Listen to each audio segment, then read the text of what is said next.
Hello, everyone, and welcome back for another episode of Financial Freedom by 40. My name is Kelly, and if you haven't been following our journey already, I am one part of a Kiwi family of four who are about to embark on an adventure around Australia in a caravan.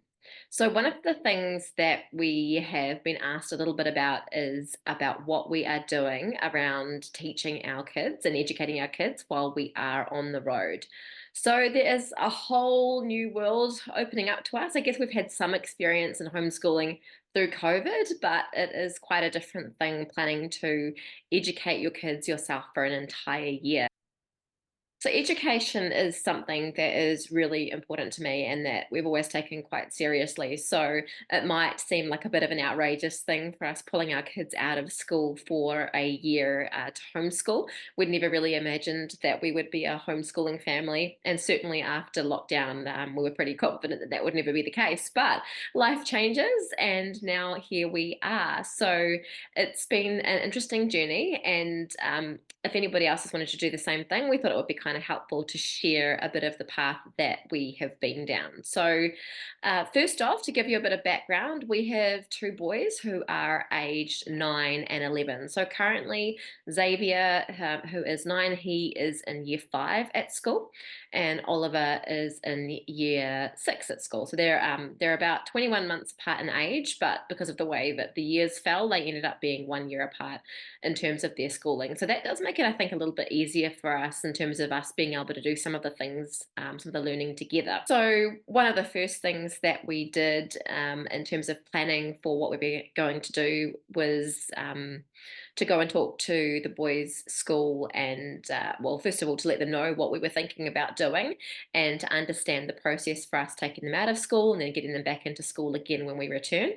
But also, we wanted to sort of find out what we could do, how we could work with the school to basically for us to be able to be in a really good position when the boys come back. So we wanted to understand what we needed to do as parents to make sure that we follow what they would be learning at school as much as possible and keep them on track so that when they return to school that they're not falling behind or anything like that.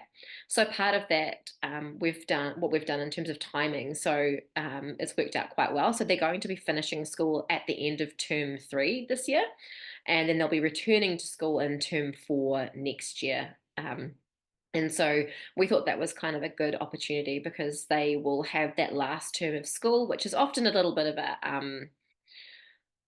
not a muck around term, but it's not as intense as some of the other terms because they've got their school end of year preparations, they've got their concerts, they've got Christmas carols and all of those kind of things that they're preparing for. So it's maybe not quite as full on as the other terms would be in terms of the education element, but it also gives them an opportunity to settle back into school for that last term. And then for the what will be Ollie's last year of school, then he will have had the opportunity to start that last year of school after having one term to settle back in.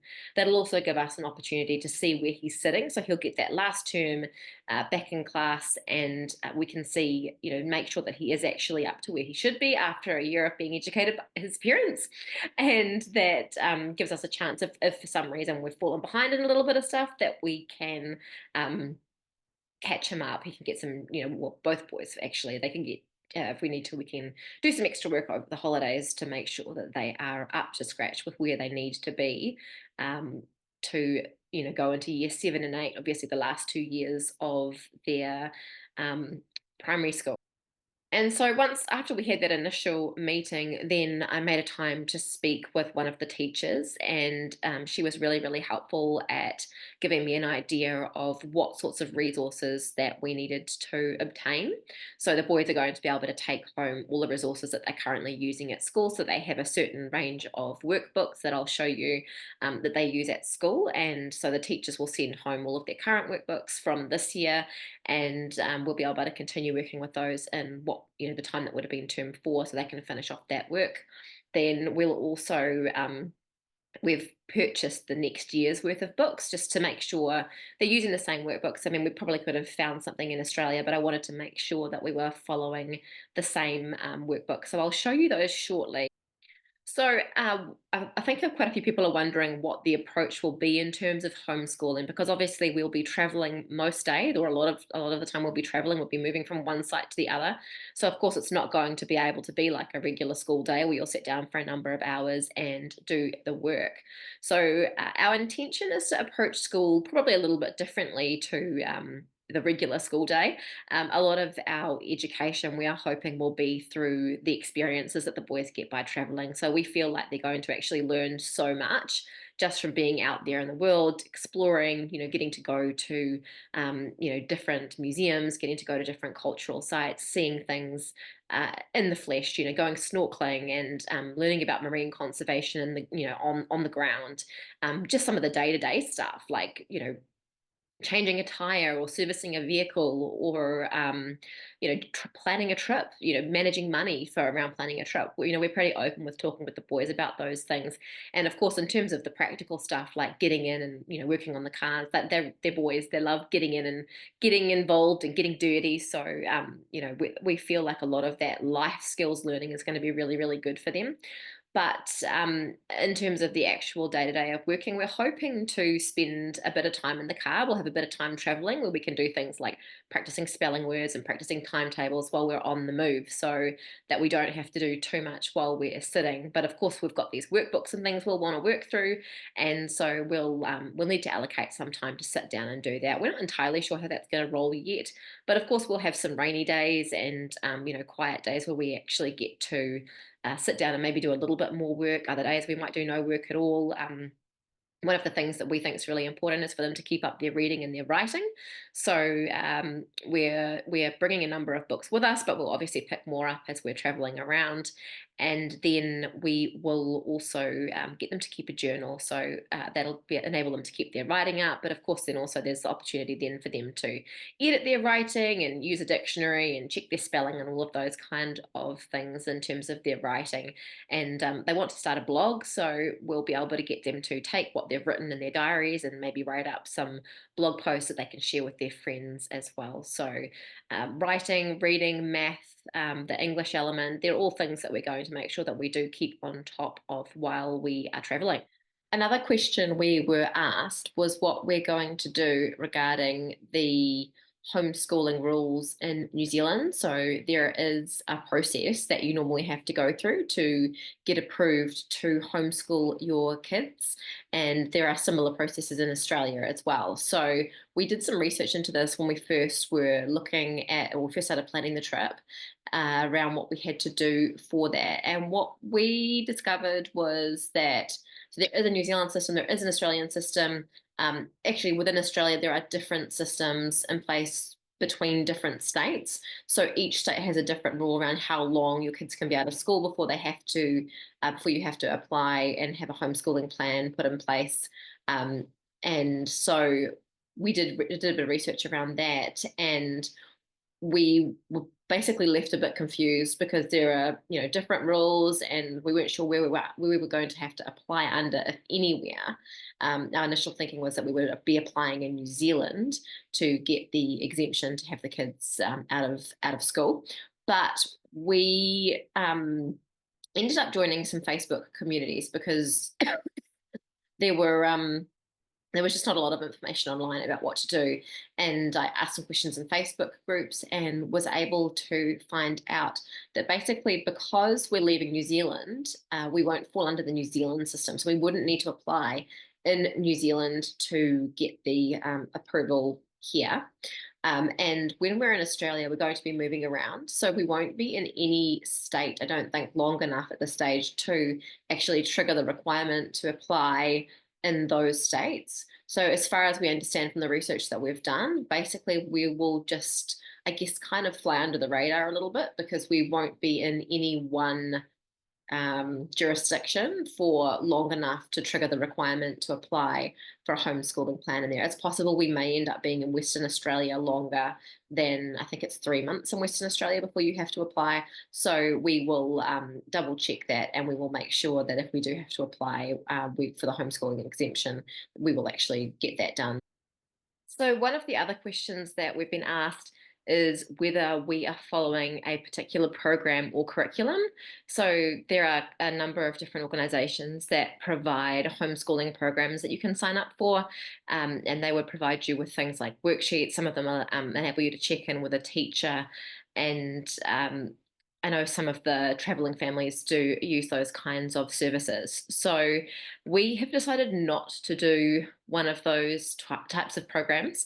I did speak to another mum who I know who's done a overseas trip with their family as well, and they did subscribe for one of those homeschooling programs and felt that it wasn't really necessary.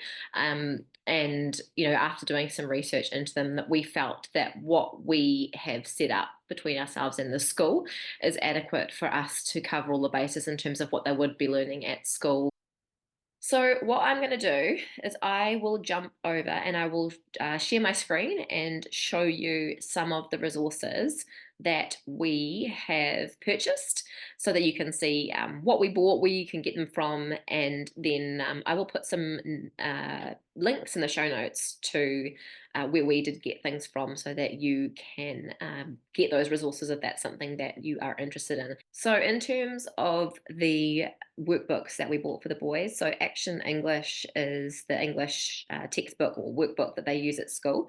So we have ordered them the next ones of those for them to use next year, and then their teachers will send home the ones that they are currently using. And in terms of other English things, I thought I'd share some of the other resources that we're taking with us. So we've got this dictionary, or we had this dictionary at home. I've taken that over and left it in the caravan, but it's just a children's dictionary. It's one that has nice and colourful. The kids were given that previously, so we already had it at home, and so I thought that would be helpful for them to use for checking their spelling. Rather than using sort of online resources.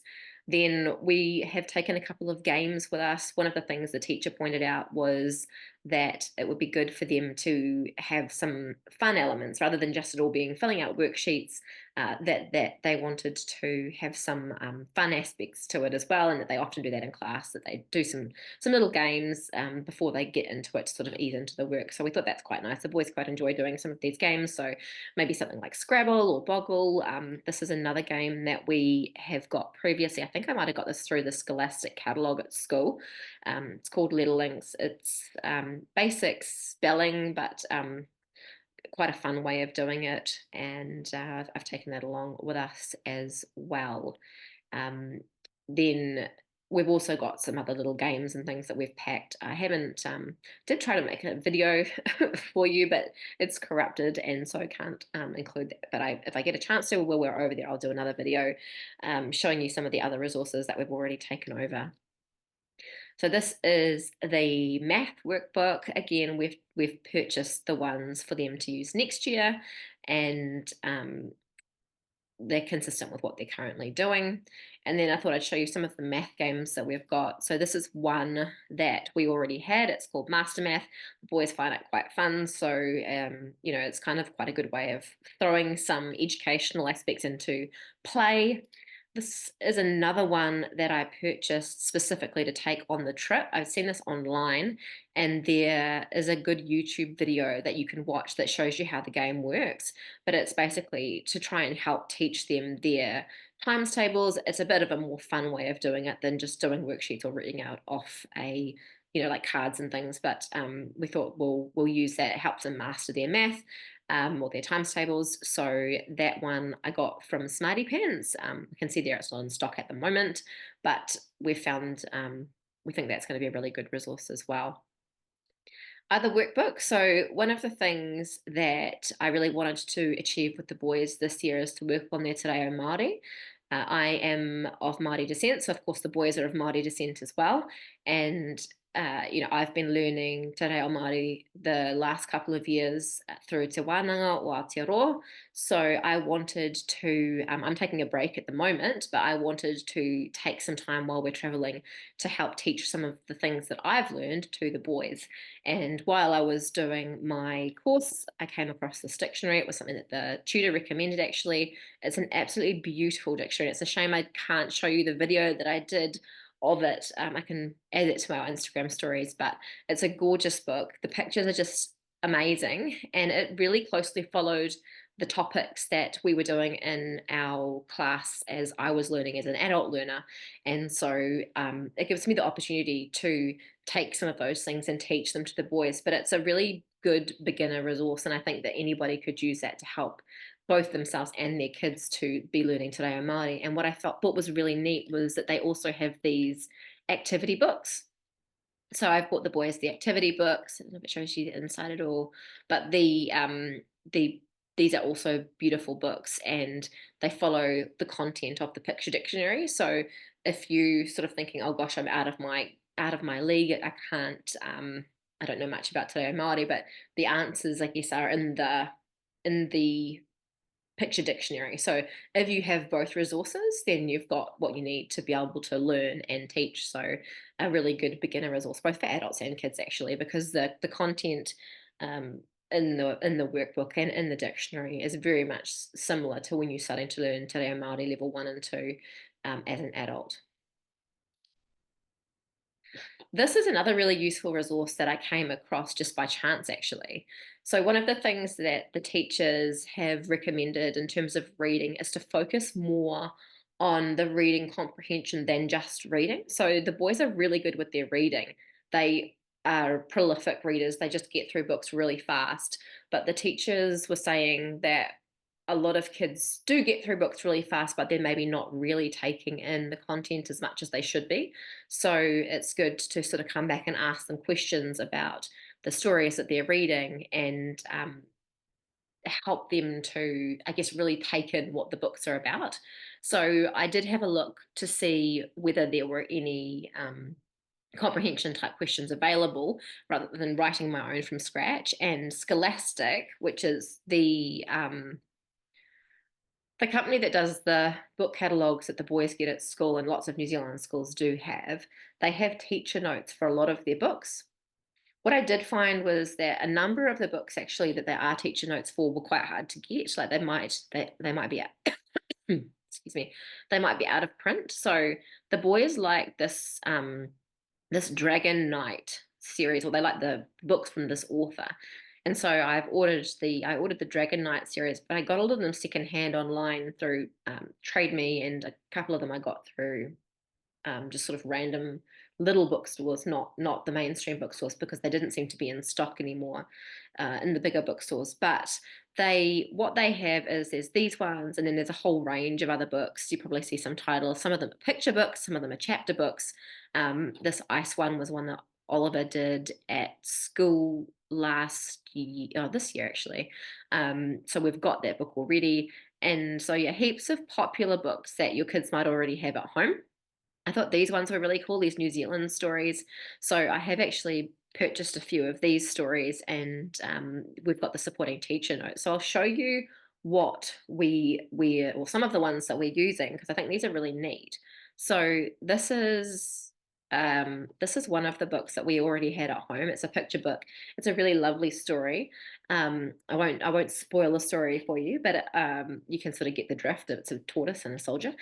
And Xavier really likes this story. So I found the teacher notes for this. So you can see it's got a little bit of information about the book, a bit about the author and illustrator, which is really lovely, and then some questions that you can ask. So I don't have to come up with my own questions. There's lots of really great questions there about the story, and then some activities that we can do. So this one's baking Anzac biscuits, which I know the boys will enjoy doing, and some of the other activities like writing a letter home, just fun things like they would do at school. This one's got a map of Torty's journey. So if you read the book, you'll know that Torty went on an exciting journey back to New Zealand. And then some of the other ones. So this is the Gold book. So this is one of the New Zealand stories. And so I thought these were quite good because there's a historical element to it. They're historical fiction stories, but written from the perspective of children. And so this one is about the gold rush, but there are heaps of ones about significant events in New Zealand history. I think there was one about the Tangiwai disaster. There was one about the Springbok tour. Cyclone Bowler, quite a few significant events in New Zealand history. So while it's not a non-fiction book, it's a story. It's kind of a cool way for the kids to take in the stories. It's a bit like some of the there are some international series that are quite similar. I know Xavier's got one about the Titanic, but the notes, again, you've got, information about the book and the author, and some really good questions about the book and activities that the kids can do. So those are going to be really useful for us as parents. And then that's the Dragon Knight one. Again, similar story. And then the other one that I came across, which I thought was really neat, was these are some of the books, some of the teacher notes as well from Scholastic, and they're honor books written by a New Zealand author called Maria Gill. And there are a number of her books, which the notes are available for. Her books are just beautiful. The kids love them. And what was really neat about this was that Maria Gill came to their school recently and spoke at the school. So Ollie had already seen her speak and wanted to buy some of her books. He'd had a little card that he'd kept from the talk and stuck it on the fridge. And so it was something he was already interested in.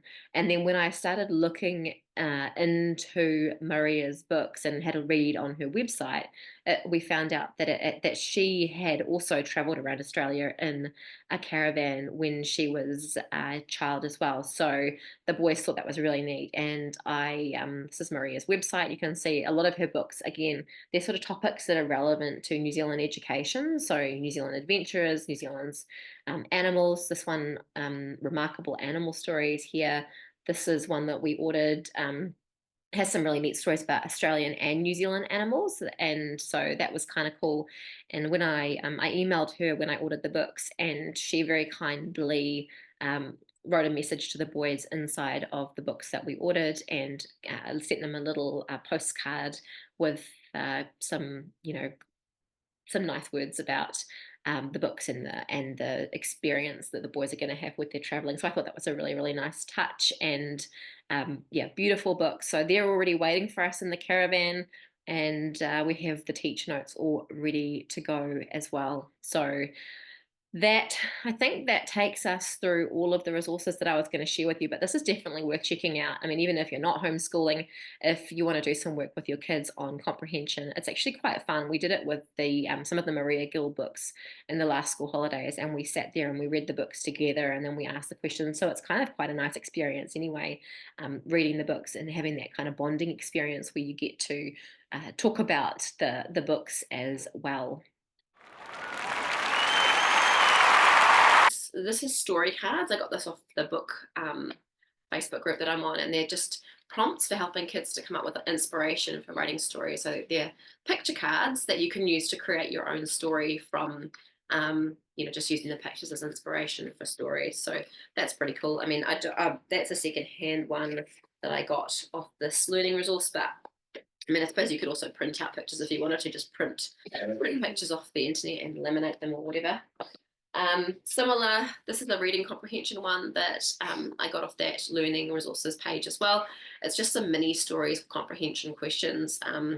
So that's kind of similar to like the worksheets the kids would get at school, but it's in a nice compact little box with lots of little stories and then the questions that go along with them. So thought that was quite a useful resource. Again, it's a secondhand thing, so I'm not sure where you could get a new one of these, but if you were just to search online for Brain Quest and see what you could find, that is something else we're taking along with us. Then these are some just little card games that we have at home, so multiplication activities and sight words. So we have used these in the car before, and I think I'll take them along with just sort of like a little thing I can hold up in a sheet and get them to tell me what the answers are to the multiplication ones. And I don't know, I just thought these would be kind of handy to keep as well. Just different sight word cards that we had from when they were doing spelling. So we're going to take those along with us as well. And these ones I think came from either Paper Plus or the Warehouse. They're pretty cheap. I think they're about $5 each, but I will find a link and put those up here as well if you wanted to know about more about those. And last few things. So this one is a fractions little thingy. I got this one off Temu. It was pretty cheap. I think it was about $5 or $10. And just because fractions and times tables are sort of things that they're doing at the moment, it's magnetic, but it's not super great quality. It sticks, but they do fall off fairly easily, so not the greatest. But there are other ones I've seen online in New Zealand as well, if you wanted to rather get a better quality one or get one local. But the idea is it just gives us the little pieces to work with to teach them about fractions and parts of a whole and those kind of things. So got that one there for the fractions side of things. Then some just different cards that I got off. These again came out of the Scholastic catalogue that comes around school. Things like punctuation and grammar, essential spelling cards. They have different ones at different times. I think these are about $1 or $1.50 each.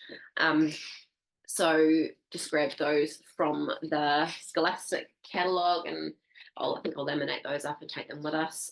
Just some basic punctuation and grammar kind of stuff that would be helpful to have handy. And a dictionary. So I quite like to get the kids to look things up in the dictionary rather than looking them up online. So, if you're wanting to understand how to spell something, can look it up in the physical dictionary. It's quite heavy, so I'm hoping that won't affect our weights too much, but beautiful picture dictionary. So we will take that with us as well. This is one that, again, we already had. The boys were thinking of this for Christmas. And then the last few things that we're taking with us, I wanted to try and make the most of things we had at home. So we have loads of colouring in books and things at home. So I've just put together a little packet. I got these little sort of pencil case things from the $2 shop down the road, just to try and keep things organised. So for the boys, there's a few activity books, colouring books, in these, so that they've each got one of these just for.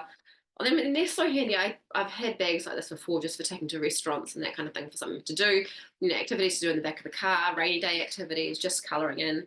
And then I put together stationery packs. They've got kind of colour coordinated ones. They've got, they can have matching, but so we know whose is whose as well. So stationery packs. Now this is just because I don't want to have to buy any more pens and pencils and sharpeners and those kind of things. We have so many of these floating around our house. So I just collected up a good mix of felt pens, pencils, ruler, glue sticks, sharpeners, rubbers, those kind of things that we've got floating around the house, and put them all together into little baggies that we can just take with us. They are quite heavy, so haven't taken too many things, but made the most of what we've already had at home. And then the last thing, last couple of things. So again, I've packed up a little bit of arts and crafts resources that we had, some stickers and googly eyes and friendship bracelet making things, just little bits and pieces of stuff that we have floating around the house. And I also put together a few little busy bag activities just to take with us, some of little jewelry making kits and little pipe cleaner people kits.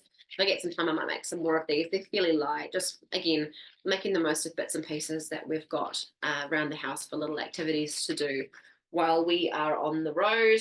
And then the last thing that I've got here, the teacher recommended these as well. So we had these little whiteboards from when we did homeschooling in lockdown. They weren't very expensive. I think I might have got them from either Kmart or the warehouse or something like that anyway, online somewhere. I had them delivered during lockdown, but they were really helpful for doing spelling words and that kind of thing, and the teacher said they're quite good for sort of planning ideas and clean little whiteboards. So I think that takes us through all of the resources that I wanted to show you at the moment. No doubt there'll be other things that we will learn while we're on the road. But just for a bit of fun, this morning I talked to the boys and asked them to give us their feedback on homeschooling and how they think that mum and dad are going to go as teachers. So I thought for a bit of fun that I would drop their videos in here and you can have a little bit of a listen to what they had to say. So, Ollie, what are you looking forward to about homeschooling? I don't have to go to school because I don't really like the school program very much, especially because we do it's like you roll from one thing to the next really, really fast. It's like you've got to do this thing and then you've got to go 1 minute later to another thing. But with homeschooling, you don't have a specific timetable to stick to. What in particular are you looking forward to the most? I'm probably looking forward to the reading. Why is that? Because I like the books with the comprehension in there. And what do you think Mum and Dad are going to be like as teachers? I think they're gonna be pretty average. Why do you think we're going to be average? Well, because you don't really have any teaching experience, kind of thing. Yeah. So, Xavi, what do you think about homeschooling? A bit nervous. Why are you nervous about it? Because we're going to be away from school and away from our friends. Yeah, and what do you? Why are you worried about that? Because I have some really good friends at school. Okay, and what do you think about homeschooling in general? I think it's going to be good. What do you think is going to be good about it? Having my parents teaching me. So you think your parents are going to be okay as teachers? I think they're going to be better than okay. I think they're going to be great as teachers. Oh, that's good. And is there any particular subject you're looking forward to? Tact. Tact? What is it about tact you're looking forward to? Knitting. Knitting? Why is that? Because I've already started knitting and I like it. That's good. Is there anything else you want to say about homeschooling? No. So that was an interesting little bit of insight into what the boys are thinking about homeschooling and how we're going to perform as homeschooling teachers for the boys. I think it's going to be a really interesting experience for all of us, but I think it's also going to give us an opportunity to bond as a family, hoping that it's not going to be quite as much torture as homeschool was during COVID, and that we can link it to our travel experiences that we're doing with the boys, and that'll make it a lot more fun as well. But we'll definitely update you as we're going on how it's going, and probably at the end, we'll give you another rundown on what worked, what didn't work, and the any sort of insights that we have once we've actually done it. So I think that is us for today's episode, and I hope you found something useful from all of that. And if you want to follow along on the journey, make sure that you subscribe.